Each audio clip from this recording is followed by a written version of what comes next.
En este video te voy a contar cómo fue que suavizamos estos valeros y también algunos consejos antes de reemplazarlos. Ok, así que vamos con el video. Me contactó un cliente y me pidió que le revisase su ventilador de techo. Así que procedí a desarmarlo. Estas son las piezas, las que estás viendo aquí.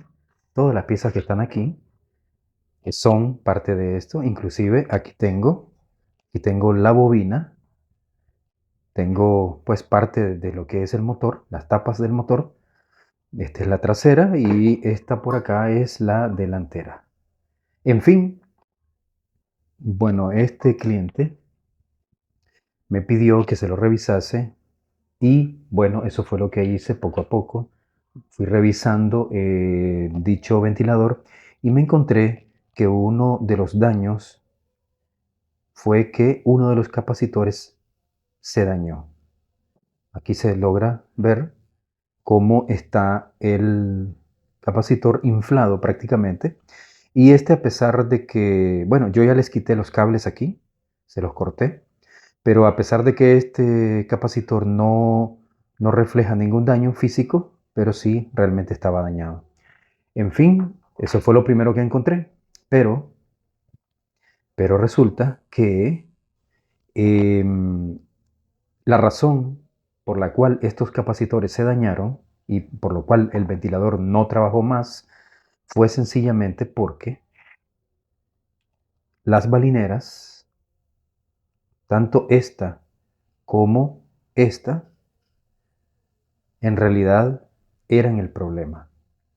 Se dañaron, se pusieron sumamente duras, totalmente bloqueadas, total de que si yo quería girar el motor, agarrándolo de aquí, de las tapas del mismo, entonces yo tenía que hacer mucho esfuerzo para poderlo hacer girar.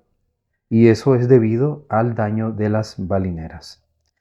El cliente a mí me dijo que no tenía la posibilidad en este momento de poder comprar las balineras o de asumir el cargo de las balineras y me solicitó que yo pudiese hacer algo,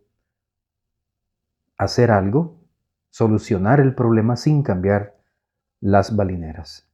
Pero antes de darte el consejo que quiero facilitarte, es decirte, bueno, que si no conocías un motor o un embobinado de un ventilador de techo, pues aquí lo tenés. Este es, así es muy y totalmente diferente a las bobinas de los ventiladores de pedestal u otros ventiladores que ya existen y que ya hemos trabajado aquí. Entonces, es diferente, es así como lo ves.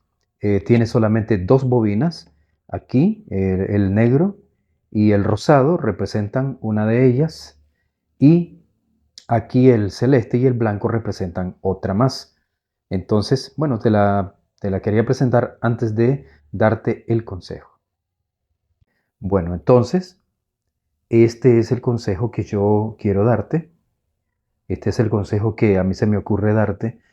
Lo más correcto, lo más correcto siempre es reemplazar las balineras o los rodamientos o los valeros, como le llaman en otros países. Entonces, lo correcto es eso, pero dado que tu cliente te pide que le hagas el favor de solucionar de otra manera, entonces eso fue lo que traté de hacer. Entonces, una solución temporal que te vengo a sugerir o que te sugiero es de que lubriques las balineras, aunque realmente son selladas. Las balineras son selladas, de hecho, estas balineras son selladas. Entonces, lo que yo hice fue lubricar por acá, por encima. Por acá, por encima, yo logré lubricar, le introduje aceite aquí y empecé a moverlo y a moverla y a moverla, la balinera o el valero, hasta el punto de que poco a poco fue suavizando. De las dos que están aquí, La que estaba realmente, totalmente bloqueada era esta. Y ahora está totalmente suave. Lamento mucho no haberlo grabado cuando realmente estaba totalmente bloqueado. Me hubiera gustado, sin embargo, te doy el consejo de que, de ser posible, si es posible que se le pueda introducir el lubricante, el aceite, aquí en las balineras, aunque son selladas, de hecho se entiende que son selladas, sin embargo aquí sí logré introducir el aceite, entonces te aconsejo que lo hagas esto como una solución temporal mientras tenés el dinero o tenés la posibilidad de comprar estas balineras y reemplazarlas. De hecho, es muy importante que tomes el código de estos rodamientos. En este caso, el código es 62, y aquí lo tengo por aquí lo tengo, 62, a ver, ¿cómo es? Ya está, vamos a ver aquí, 6202ZZ, ¿ok?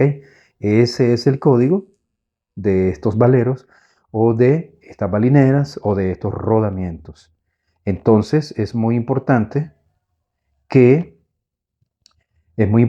que sepas también el código para que cuando tengas que cambiarlas o reemplazarlas realmente, cuando ya se llegue el momento de hacerlo, entonces ya conozcas el código y las compres iguales, ¿verdad? Entonces, ese es el consejo que te doy.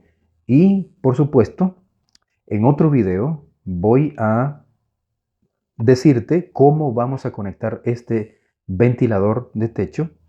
En otro video yo te voy a decir cómo es que vamos a conectarlo desde cero, este ventilador de techo. Así que te sugiero estés al pendiente. Y si vos no sos suscriptor todavía de nosotros, aquí arribita de la pantalla, al lado derecho, te estoy dejando el enlace para que ya seas parte de nuestra comunidad. Y a ustedes que son de mi comunidad, que ya son suscriptores de nuestro canal, les sugiero que sigan al pendiente, que estén al pendiente de nuestros videos y que también estén atentos a la instalación de este ventilador, el cual pronto ya les voy a hacer llegar el video. Y vos que todavía no sos suscriptor de nosotros, entonces aquí te dejo un listado de videos que seguramente te van a gustar porque están preparados para vos, para lo que necesitas con tus ventiladores. Ahí nos vemos.